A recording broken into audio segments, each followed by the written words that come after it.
Bienvenidos a nuestro programa, La búsqueda del pasado. Hola Dani, hoy vamos a hablar sobre Francia entre 1852 y 1918, es decir, desde el Segundo Imperio hasta el final de la Tercera República. Mariluz, ¿podrías darnos un breve contexto de lo que vamos a ver?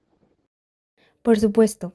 Empezaremos con el Segundo Imperio, que comenzó en 1852 y finalizó en 1870.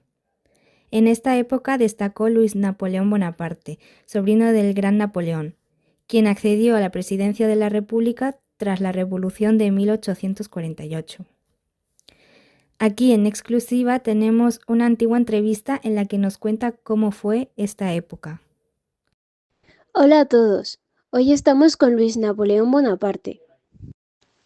Señor Napoleón, es un placer tenerlo aquí con nosotros. Para empezar, ¿podría contarnos un poco sobre usted? El placer es mío. Nací el 2 de septiembre de 1808 y fui el primer presidente de Francia en la Segunda República. Actualmente soy el emperador de Francia. ¿Cómo llegó al trono? Lo primero que hice fue promulgar una nueva constitución sancionada por un plebiscito permitiendo que yo obtuviera todo el poder. En 1852 proclamé el Segundo Imperio y me nombré Napoleón III. Su gobierno tuvo dos etapas. ¿En qué se diferenciaron? La primera, el Imperio Autoritario, que duró desde 1852 hasta 1860. Establecí una censura de prensa, perseguí la oposición y apoyé a la Iglesia Católica. A partir de 1860 opté por un imperio más liberal, concediendo derechos como la huelga y la amnistía política. ¿Cómo afectaron estas reformas a su gobierno? La oposición se dividió, pero en 1870 un plebiscito reafirmó mi liderazgo. Sin embargo, la guerra contra Prusia resultó en nuestra derrota en Sedán, terminando mi gobierno y dando paso a la Tercera República. La victoria de Prusia permitió la unificación alemana bajo Bismarck y nos arrebató Alsacia y Lorena. Francia no olvidará esta humillación. Vaya, una situación realmente compleja. Muchas gracias por acompañarnos, señor Napoleón. Tras la derrota en la guerra franco-prusiana y la pérdida de Alsacia y Lorena, la Tercera República surgió en un contexto de crisis. Antes de su consolidación, en 1871 tuvo lugar la Comuna de París, un gobierno revolucionario socialista que duró desde el 18 de marzo hasta el 28 de mayo de 1871. A pesar de los intentos monárquicos, la República se consolidó con una constitución en 1875. Francia implementó reformas sociales y se expandió como potencia colonial. Sin embargo, hubo tensiones internas como la Affaire des Flux. Con la Primera Guerra Mundial cerca, el presidente Poincaré promovió la Unión Sagrada para enfrentar a Alemania. Ahora tenemos a un invitado excepcional, un hombre cuya historia marcó la lucha por la justicia y los derechos humanos.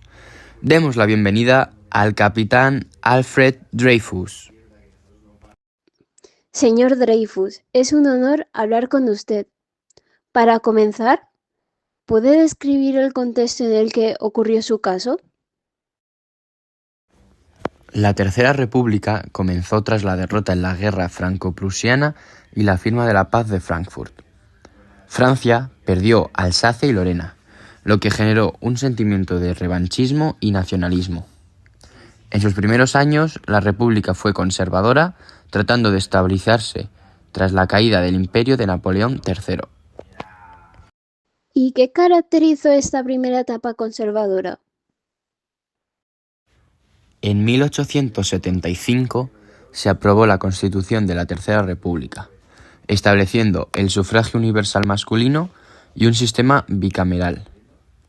A pesar de los intentos monárquicos, la República se mantuvo. Luego vino la República de los Republicanos. ¿Qué cambios ocurrieron? Pues desde 1880 los republicanos consolidaron su poder con reformas progresistas. Se implementó la educación laica en 1882 y se avanzó en legislación laboral y libertad de prensa. ¿Fue en este contexto cuando ocurrió el Affaire Dreyfus? ¿Qué sucedió?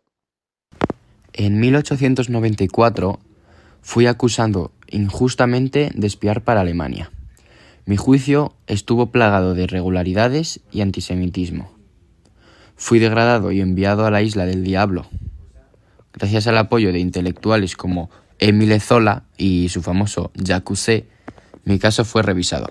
Finalmente, en 1906, fui exonerado y reincorporado al ejército. ¿Cómo afectó su caso a Francia? Aceleró la separación entre Iglesia y Estado, consolidó el poder republicano y demostró la importancia de la prensa, y también la de la opinión pública en la lucha por la justicia. Y para finalizar, ¿qué lección deja su historia? Pues mi lección es que la justicia debe estar por encima de prejuicios y manipulaciones políticas. Francia debe defender siempre los principios de libertad, igualdad y fraternidad. Esto ha sido todo por hoy, en la búsqueda del pasado. Gracias por acompañarnos. Hoy hemos recorrido momentos clave de la historia de Francia entre 1852 y 1918, desde el Segundo Imperio hasta la consolidación de la Tercera República. Hemos visto cómo los ideales republicanos, los conflictos y las reformas que moldearon el país. Las entrevistas con Napoleón III y Alfred Dreyfus nos han permitido comprender mejor las tensiones políticas, sociales y militares de la época. Nos han mostrado cómo los errores del pasado pueden enseñarnos sobre la importancia de la justicia y la democracia. Esperamos que este programa les haya resultado interesante y educativo. Nos vemos en el próximo episodio de La búsqueda del pasado. Hasta la próxima.